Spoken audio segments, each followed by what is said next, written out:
para sedulur semua, apakah orang yang terindikasi sihir? Ciri-cirinya. Yang pertama yaitu kalian cek dulu depan rumah kalian, karena sihir-sihir ini biasanya di depan atau lewat belakang. Tapi kebanyakan lewat depan, karena jalur melemparkan media itu hanya ada aksesnya lewat depan rumah.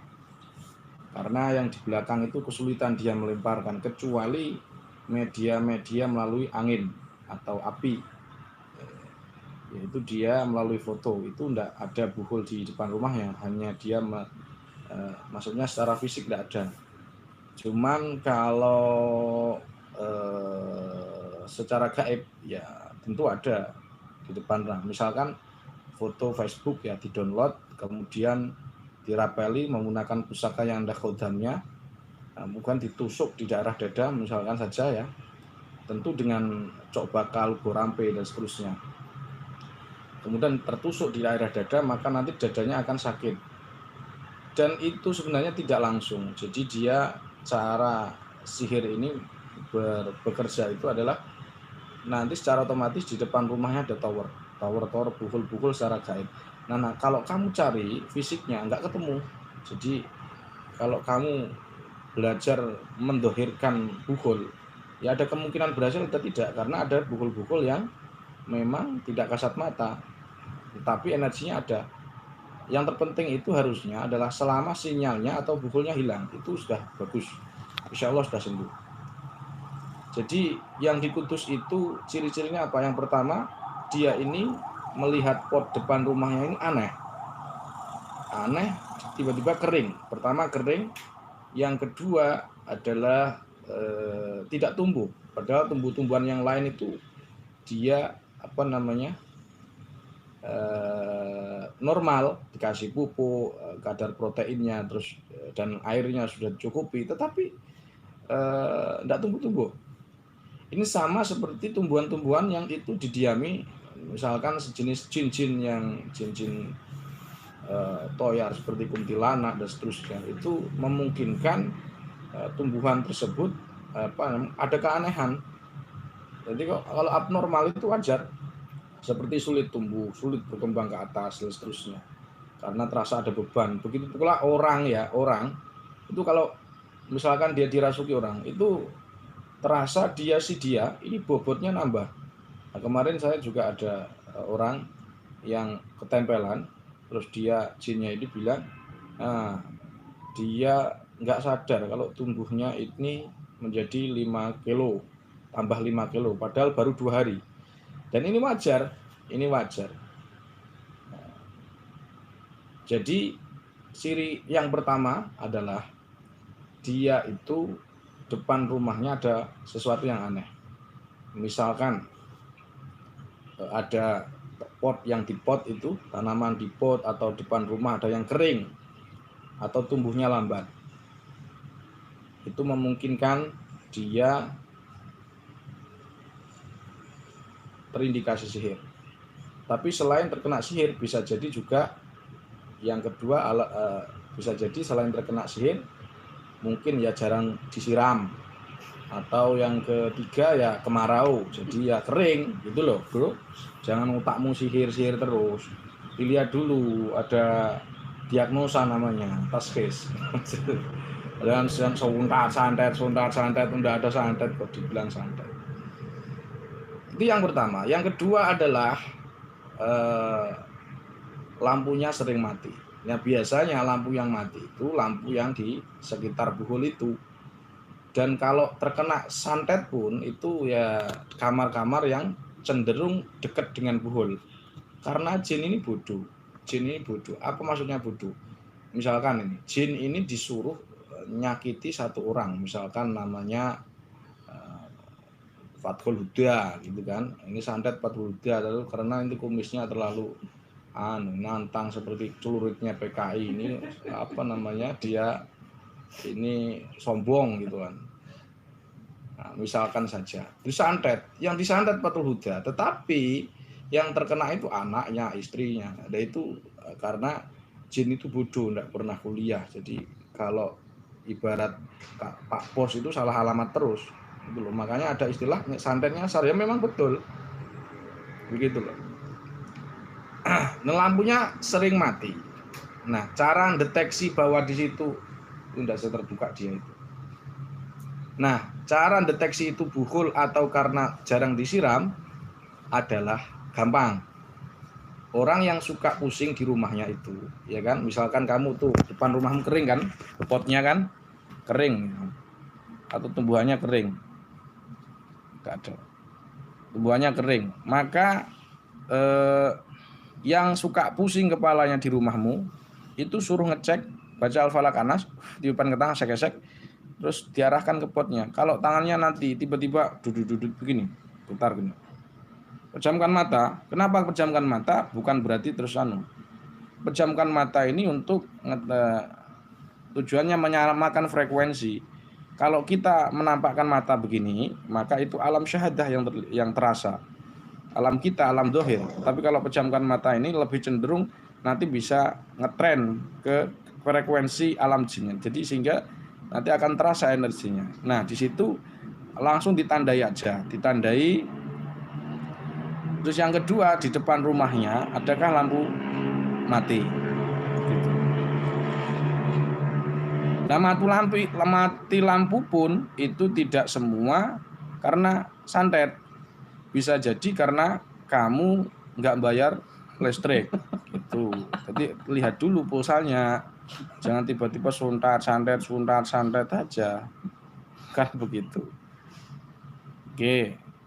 Yang ketiga ini yang perlu diwaspadai.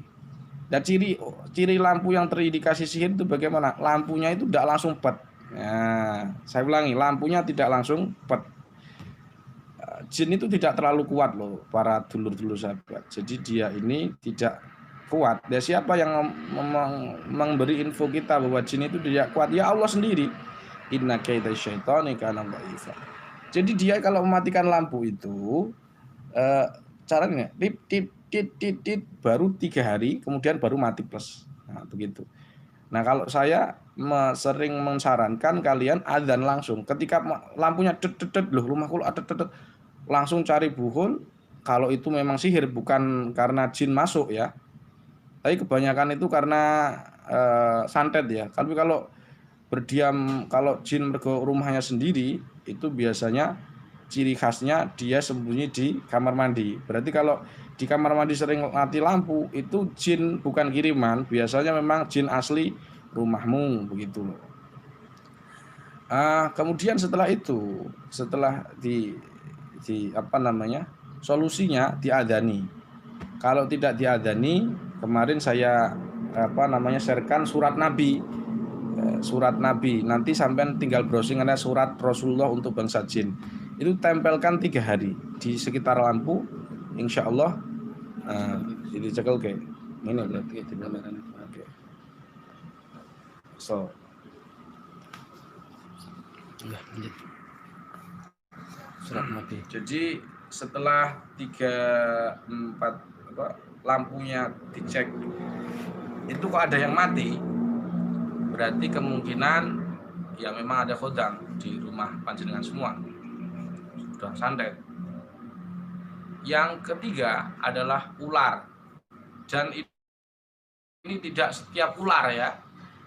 Ada ular yang itu merupakan tasyakul dari jin kafir. Itu cirinya ada 2. Yang pertama yaitu dia zufrotain, berpola 2, hitam merah putih atau kuning atau kuning hitam atau tidak polos, belang.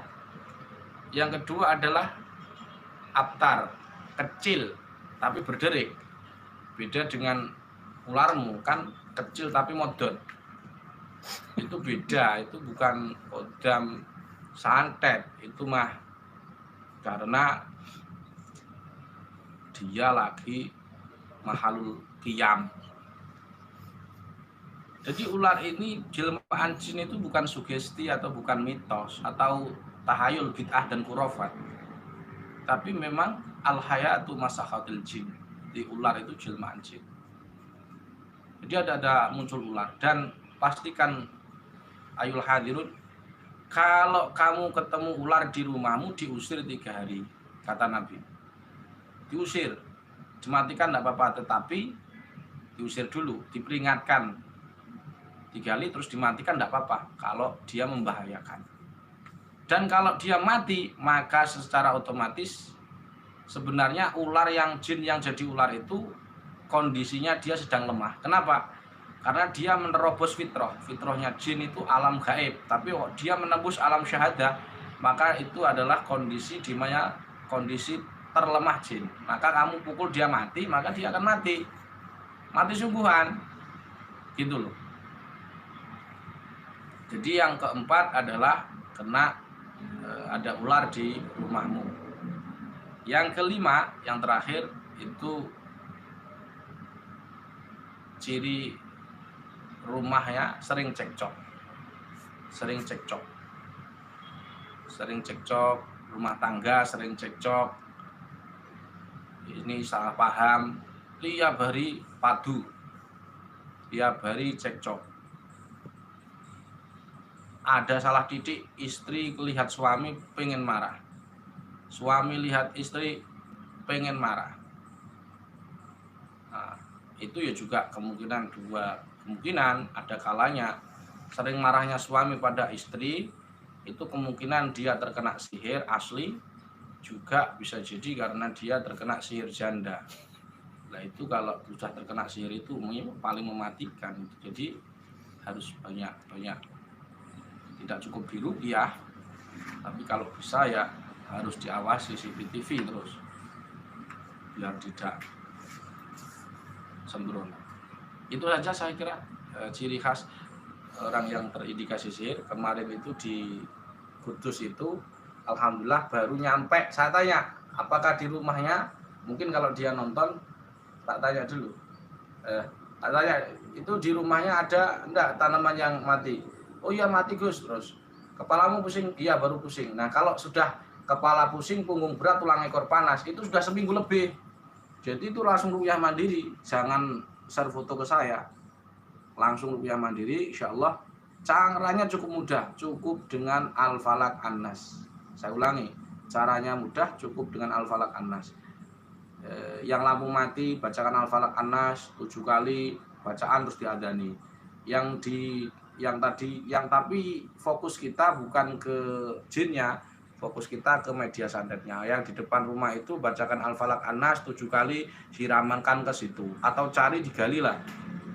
Kalau yang di tubuh kita cukup pegang yang sakit, kepala Al-Falaq An-Nas, tepuki, buka mulut, keluarkan. Dah insya Allah sembuh.